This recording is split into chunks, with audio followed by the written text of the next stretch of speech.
you're reading people's minds? So we don't like to use the term mind reading. These neuroscientists at the University of Texas in Austin say they've made a major breakthrough. They've figured out how to translate brain activity into words using artificial intelligence. These are different images. Earlier this month, they published a paper explaining how they had research volunteers listen to audio clips while having their brains scanned by an fMRI machine. Over time, AI algorithms, the very same tech that's behind ChatGPT, were able to figure out what the volunteers were listening to just by watching their brains. It is just crazy. You can watch how blood flows through the brain, and using AI and GBT and everything else, translate it into words. Yeah, it's wild that this works when you put it that way. Thumbs up, Donies.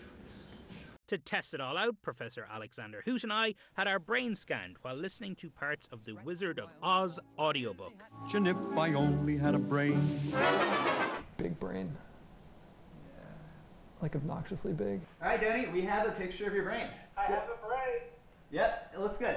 I was scanned first, followed by Professor Hoot, capturing images of the changes in our brain's blood flow as we listened to the words from the audiobook and showing how our brains interpreted those words. When she had finished her meal and was about to go back to the road of yellow brick, she was startled to hear a deep groan nearby. You can see that we're getting recordings every 2 seconds while he's listening to a story. We will feed this data through our decoder and try to predict the story that he's currently listening to.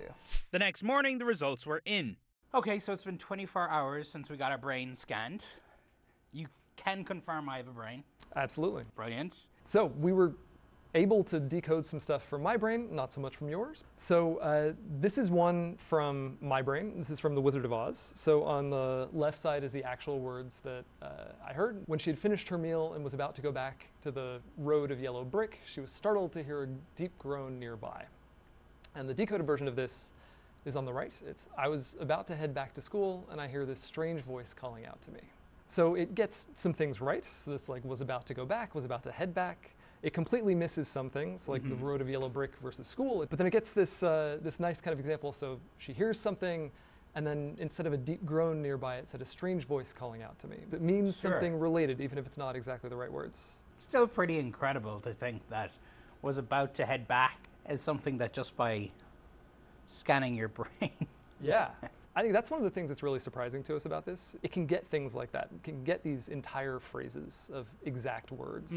Okay, so here's this same segment for you. Now, so we expected mine not to be great. Because we haven't trained the model on you. The whole day I'd be fine, but she wanted me to make it to her place. First I got a little excited about it.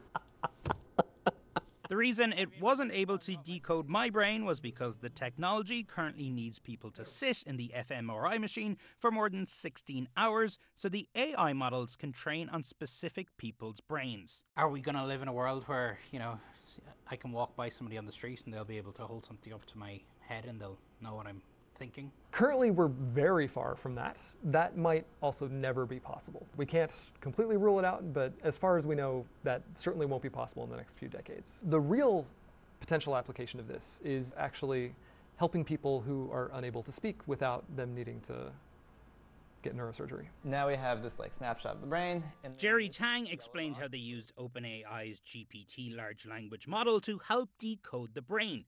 The GPT model is made up of millions of pages of text from the internet that the AI trains on and learns how sentences are constructed and how people talk and think. GPT basically made our predictions a lot better. But it doesn't just work listening to audio. Professor Hoot showed us what happened when he watched a movie with no sound while his brain was scanned. Watch as the technology is able to decode what his eyes are seeing. She then took my hand and held it to her lips. She kissed it. I smiled, and she pulled me in for a hug. I got her back for about hours. I had to stop the bleeding and gave her my shirt to put over it.